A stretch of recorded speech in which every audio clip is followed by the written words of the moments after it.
it's great to be back in UCC company. My first experience working with United Church of Christ goes back to about 1992 for the quincentennial.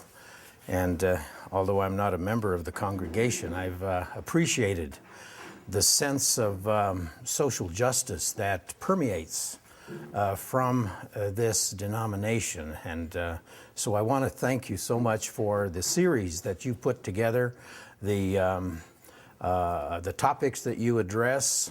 They're very contemporary, and as we see what's happening across the planet, from Madison, Wisconsin, to Egypt and Libya, to Fort Collins, I think the topic of class struggle is a very appropriate one. I didn't plan it that way. I didn't organize things that were going on out there, but I think it's something to talk about and address in today's conversation. So what I'm going to try to accomplish here this morning is to give you a rough outline of some of the current economic trends. I want to at first focus on more global trends in which the scientific technological revolution combined with some demographic and political changes that have taken place around the planet are affecting the class struggle, affecting the working class. So I want to address that aspect of the current trends, but I also want to address the question of the race to the bottom in wages and living conditions of working people all over the planet. And this is to include our own country, powerful as it is, dynamic as it is. Capitalism as a very dynamic system really needs to be looked at a little bit more closely, especially from a working class standpoint, if we are going to change the current trends of exploitation and the race to the bottom for working class people. So hopefully in the next few minutes I'll set up a basis for encouraging you to think about some of the concerns that you might have in your personal lives, or if you're connected to what's going on in Madison. So we'll have a discussion, question and answer session at the end of our discussion at this moment. There is a race to the bottom going on, and what does this involve? For the past 3 decades or so, there has been a pretty rapid decline in the working conditions of working class people, with a combination of inflation, the demands of the capitalist class, the attacks on unions, and all of that has led to a decline in the working conditions of this working class. And I think that there are 2 big factors that may help us to understand how it is and why it is that the capitalist class has really gotten emboldened, grossly emboldened in my viewpoint, to do what they are doing today. So it's important that we understand that there are 2 very, very important events in the late 20th century that occurred that have set the basis for these attacks on the working class. That first one I've already alluded to is the scientific technological revolution in production, in communications, in transportation, all of those aspects of the global economic system that are associated with this process called globalization. The second big factor is the demise of the Soviet Union and the Soviet Socialist Bloc in 1990. This moved into the capitalist realm hundreds of thousands, if not millions, of new workers. Combine that with the changes that have taken place in the country of China since the late 70s and their shift to capitalism, at least in production. their production methods. Politics, well, we still sort of call them communists, but by and large, they are a capitalist country. It's just combined with a lot of authoritarian rule. So China is part of this global capitalist system as well, and they have contributed, as you well know, hundreds of millions of new workers. All of this has led to an intensification of a new phase of capitalism that some call globalization. I prefer to call it imperialism.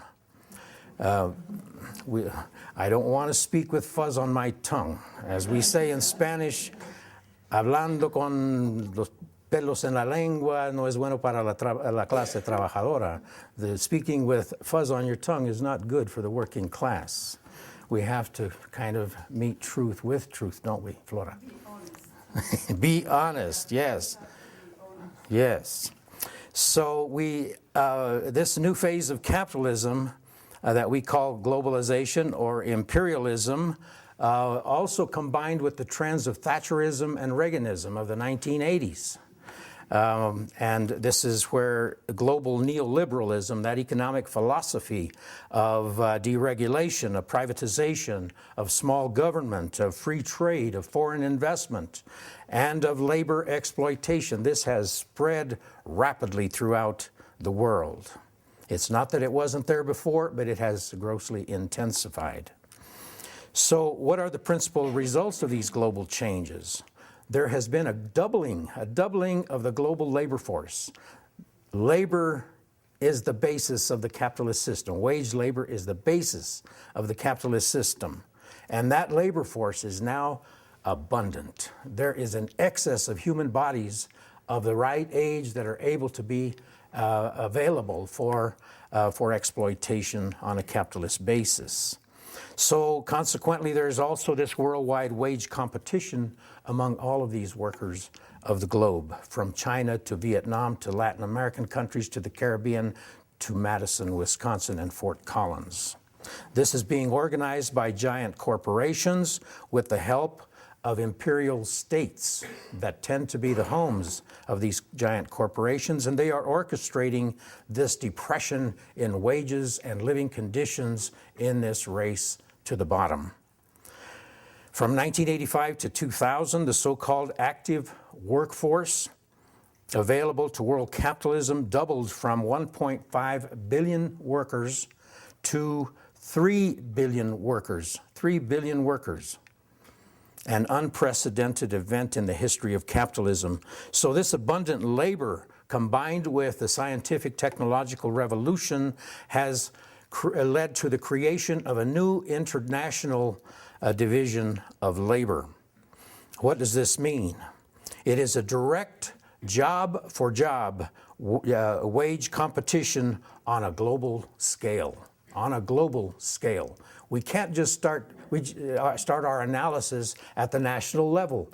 We have to think globally, because each of us is in competition, increasingly so, with workers who are also educated elsewhere. And notice that Obama made this pretty clear. Why is he focusing on education? Why? Because this nation has fallen behind in the preparation of students, young people, as well as us older ones, to participate in this system.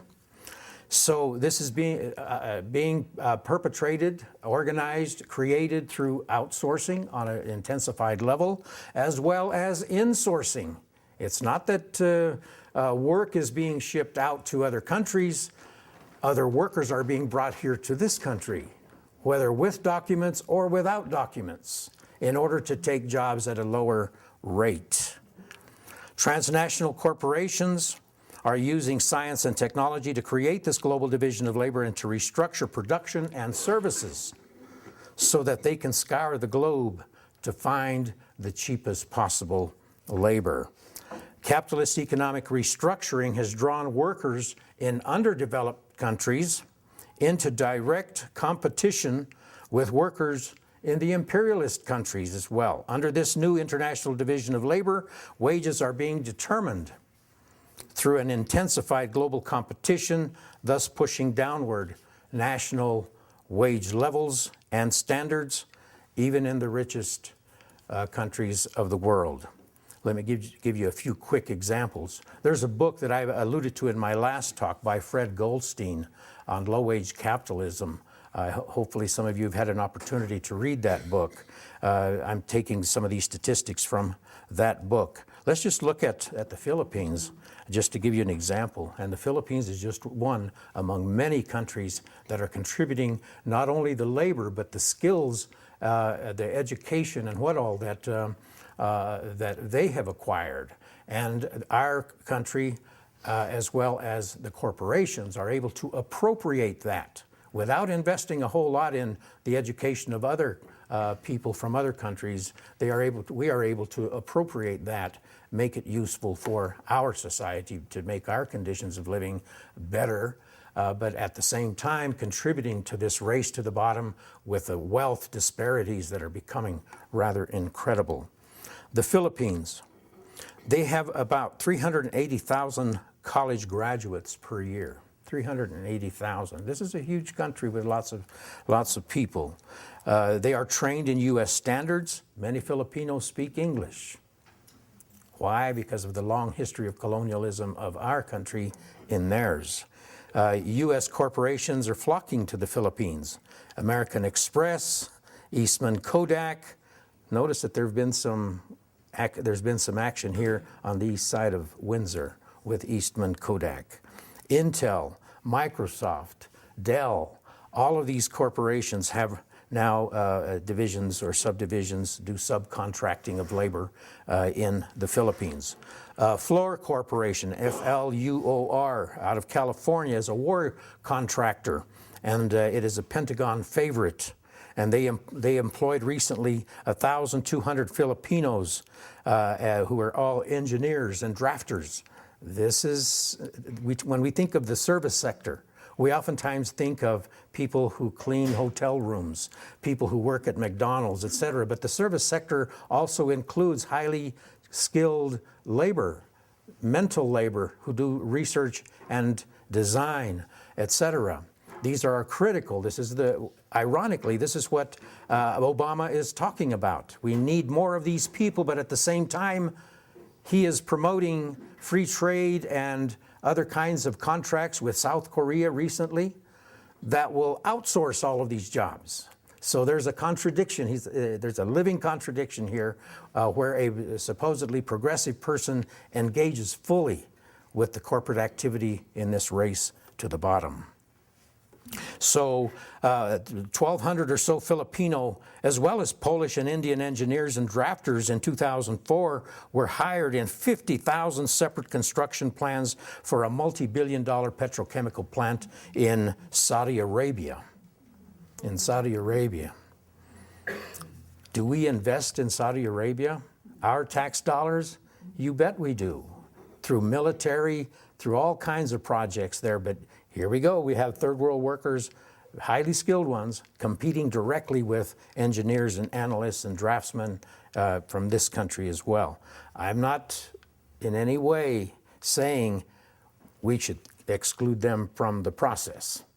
As you will see later on, my focus is on a global working class, and I would like to promote the idea that we need to look at each other as a global working class, and not to divide us so that we get to hate immigrants, or we hate Arabs, or we hate Filipinos who are taking our jobs even if they are in Saudi Arabia. I'm not advocating that. So what's the advantage to the corporations?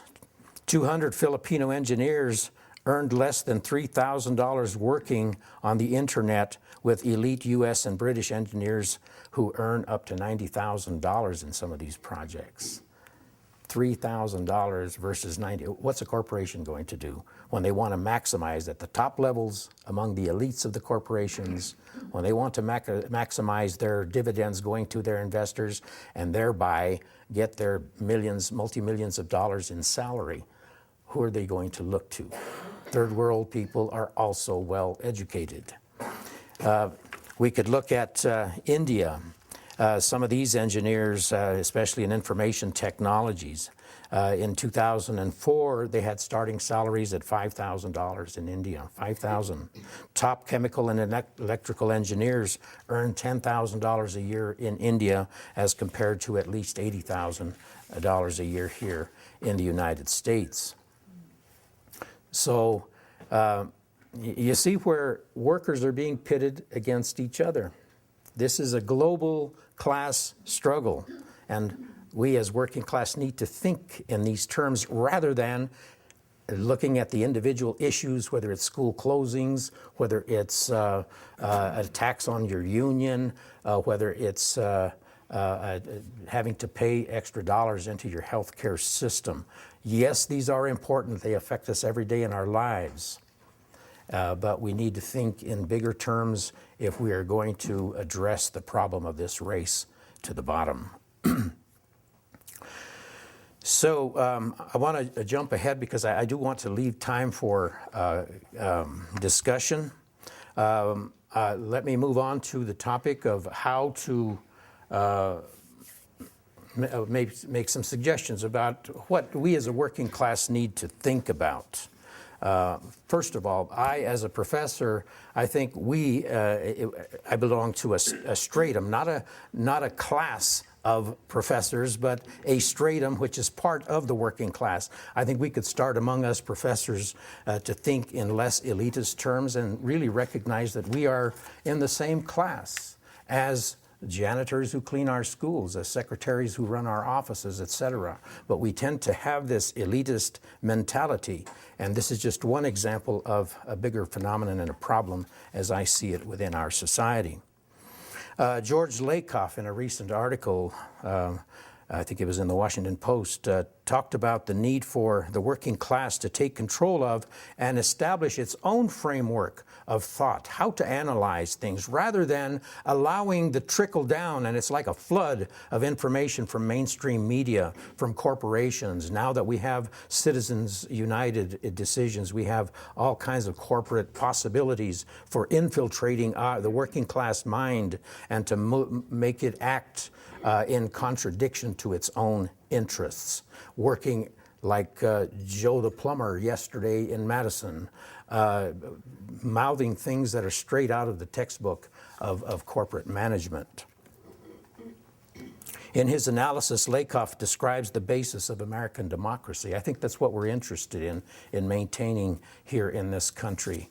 Workers' rights is part of maintaining American democracy. He says a key element of this democracy with a small d is empathy, citizens caring for each other, both with a sense of social and personal responsibility and acting as if one cared for other people. There is an ethic of excellence that is part of this strategy of the working class, or at least it should be. From these, our freedom, says Lakoff, and our way of life follow, as does the role of government. And what is that role?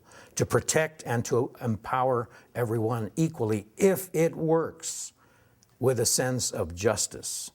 Right now, as in the past, as well now with the aggravation of the whole system with Citizens United decision, we have a situation in which government works in the interests of the capitalist class, primarily.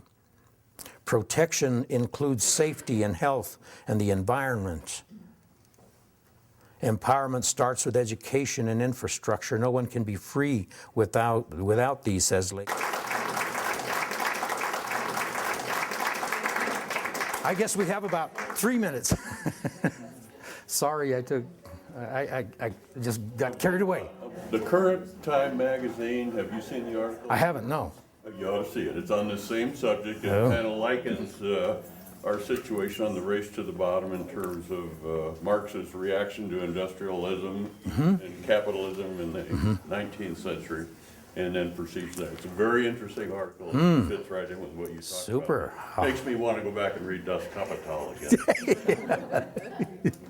Yes. Have you any short-term to long-term suggestions for what we should be doing today? Wow, there was an example that just happened here in Fort Collins regarding the proposed closing of 5 schools. What a beautiful event where people came together, just as we're seeing in Madison right now. They haven't gone the complete route of success, but we experienced that right here in this town. When people realize that they have skills.